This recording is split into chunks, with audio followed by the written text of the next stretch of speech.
সে কেবল দেশটাকে ক্ষতি করে নাই, সে একটা দেশের সবচেয়ে বড় পলিটিক্যাল পার্টির ক্ষতি করে গেছে। আওয়ামী লীগের আজকের যে দুরবস্থা, এর জন্য শেখ হাসিনা একা দায়ী। 80% একা, উনি একা 80% দায়ী।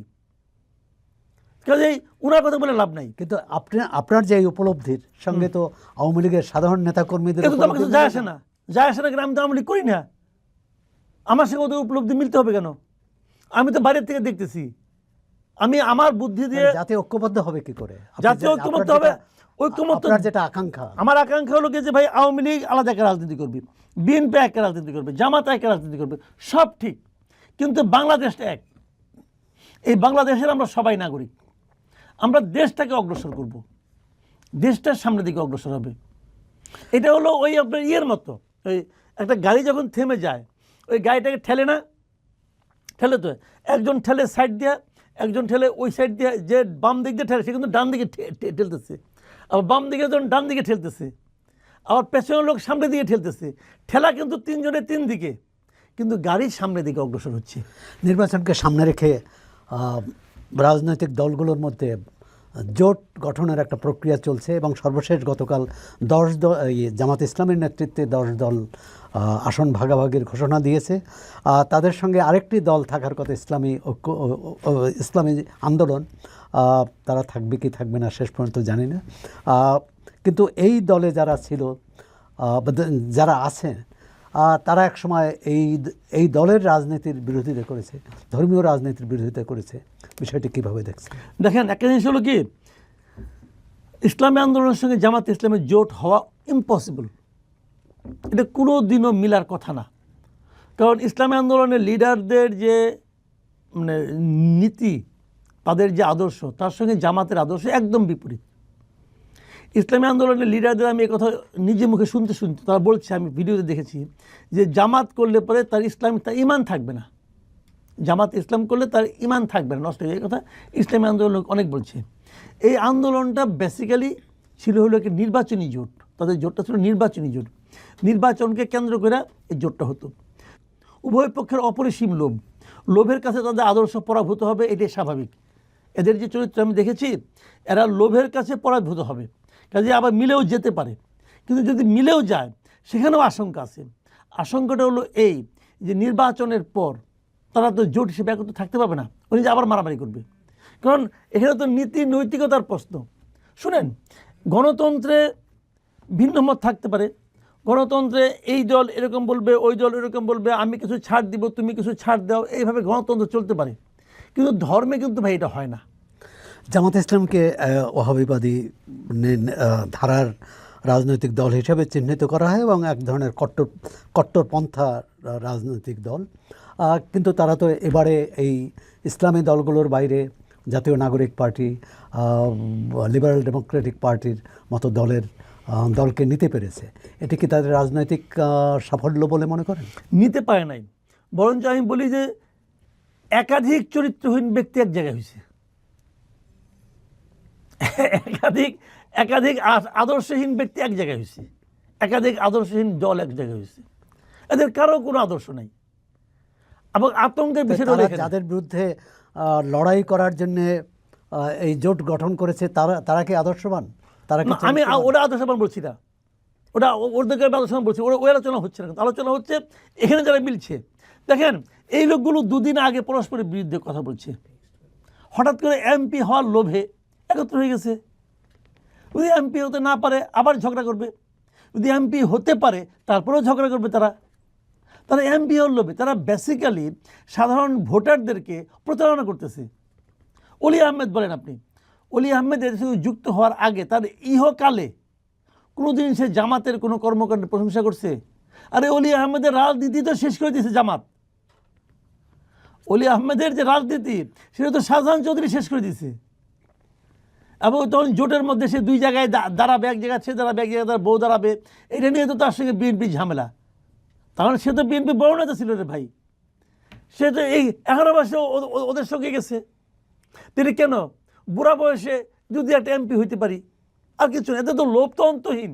কিন্তু জুলাই অভ্যুত্থানের যারা নেতৃত্ব দিয়েছে অথবা জুলাই যোদ্ধা হিসেবে পরিচিত এনসিপি কেন জামাতের সঙ্গে? এনসিপি তো সবসময় সবাই বলতো এই যে আমাদের এই যে ফজলুর রহমান ভাই বলতো না মাঝে মাঝে, অ্যাডভোকেট ফজলুর রহমান বিএনপির, যে এনসিপির বলতো যে এরা তো জামাত, এরা তো আলবা ধরা জায়গার পোলাপান বলতো, কিন্তু ওনার বলার ভঙ্গিটা তোমার অন্যরকম ছিল, কিন্তু উনি তো সত্য কথা বলছেন, উনি তো দার্শনিক আমার কাছে আমার মনে হয়, কারণ উনি যেটা বলছে ওটাই তো প্রমাণ হয়েছে। কেমন আমি বলি, আমি কিন্তু এনসিপি, এবি পার্টি এবং জামাত এই তিনটার ঐক্যটাকে কিন্তু আমি নির্বাচনী ঐক্য মনে করি না। আমি মনে করি এটা হলো আদর্শিক ঐক্য, মানে ওদের আদর্শ একটাই। এবং গতকালকে দেখলাম নাহিদ ইসলাম বলতেছেন, উনিও স্বীকার করছেন যে আমাদের এটা হলো আদর্শিক ঐক্য। তো এই দুটো এক হবে, দুইজন আলাদা আলাদা ছিল, এক ঘরে আবার আসছে। কিন্তু এর আগে বিএনপি যখন জামাতের সাথে ঐক্য করেছে তখন কিন্তু বিএনপির নেতারা বলছেন তাদের কৌশলগত ঐক্য। কৌশলগত ঐক্য ছিল, ওটা আদর্শিক ঐক্য ছিল না তো, ওটা তো আদর্শিক ঐক্য ছিল, ওটা ছিল কৌশলগত নির্বাচনী ঐক্য। আওয়ামী লীগকে হারাতে হবে, আওয়ামী লীগ এবং বিএনপির পার্থক্য ছিল হয়তো মনে করুন 2% ভোট। জামাতে যদি 3% ভোট হয়, জামাতে ভোট আমি নিলাম, তাহলে আমি 1% বেড়ে গেলাম। জামাতে যদি 7% ভোট হয়, ওইটা আমি নিলাম, আমি তাহলে বাইরে গেলাম 4% ভোট। হিসাব তো এটাই। এই জন্য ওরা নিয়েছে জামাতকে, ওরা নিয়েছে জাতীয় পার্টিকে, ওটা তো ভোটের হিসাবের জন্য। রাজনৈতিক দলগুলোর নীতি আদর্শ নিয়ে আমরা কথা বললাম, জোট ভাঙ্গা করা, কিন্তু নির্বাচনের যে প্রস্তুতি, নির্বাচনের যে পরিবেশ থাকা দরকার সেটা কতটা আছে, বা সরকারের প্রস্তুতি? দেখেন, এটা একটা জটিল প্রশ্ন। জটিল প্রশ্ন এই কারণে যে, যেমন ধরেন আমরা সাধারণত বলি যে আইন শৃঙ্খলা পরিস্থিতি ভালো না, পুলিশের পারফরমেন্স ভালো না, এগুলো আমরা বলি, এবং আগামী দিনে এইরকমই খারাপই থাকবে। পুলিশের তো দরকারই হয় না যদি নির্বাচনী মাঠে কোনো সংঘাত না হয়, যদি মানুষ শান্তিপূর্ণভাবে ভোট দিতে যায়, দলগুলো যদি আচরণবিধি মেনে চলে, তাহলে তো পুলিশের কোনো দরকার হয় না। তো এখন এই দলগুলো নিজেদের মধ্যে আচরণবিধি মানবে কিনা, ভাঙবে কিনা, বড় বড় কঠিন। অনেকগুলি ফ্যাক্টর এখানে কাজ করে। যেমন বিভিন্ন জায়গায় আচরণবিধি লঙ্ঘনের অভিযোগ এসেছে। এটা বিচ্ছিন্ন, এত বড় দেশে দুই একটা আসতেই পারে, এটা কোনো ব্যাপার না, এটা বিচ্ছিন্ন হয় অনেক সময়। তবে এখানে যে জিনিসটা হচ্ছে কি, যে যদি তারা মনে করে যে না আমরা একটু হলেই জিতবো, আমাদের যদি কেউ ইন্টারন্যাশনালি আচরণবিধি ভঙ্গ করে, তখন কি হবে, এটা বড় বড় কঠিন।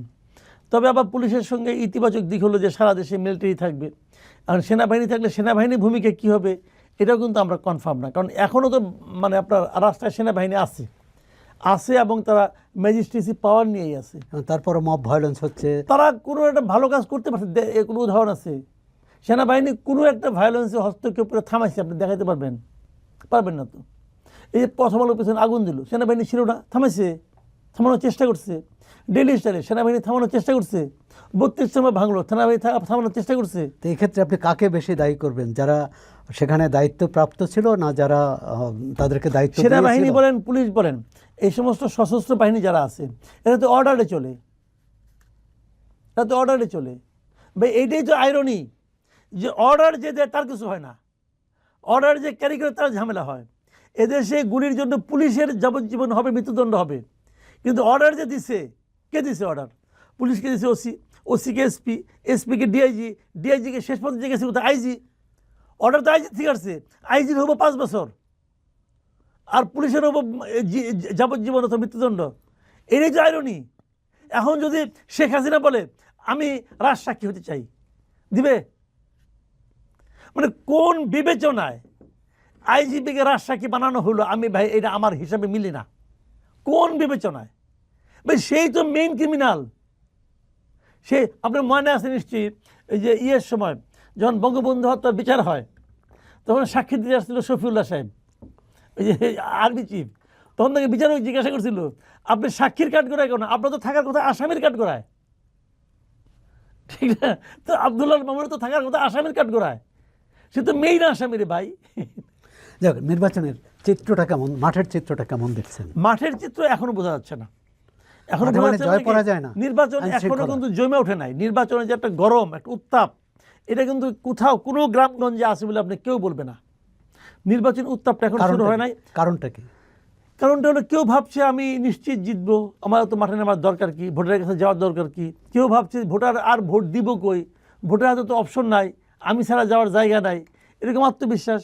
এই আত্মবিশ্বাস বুমেরাংও হইতে পারে, কিন্তু বুমেরাং হওয়ার ইতিহাস এই দেশেও আছে।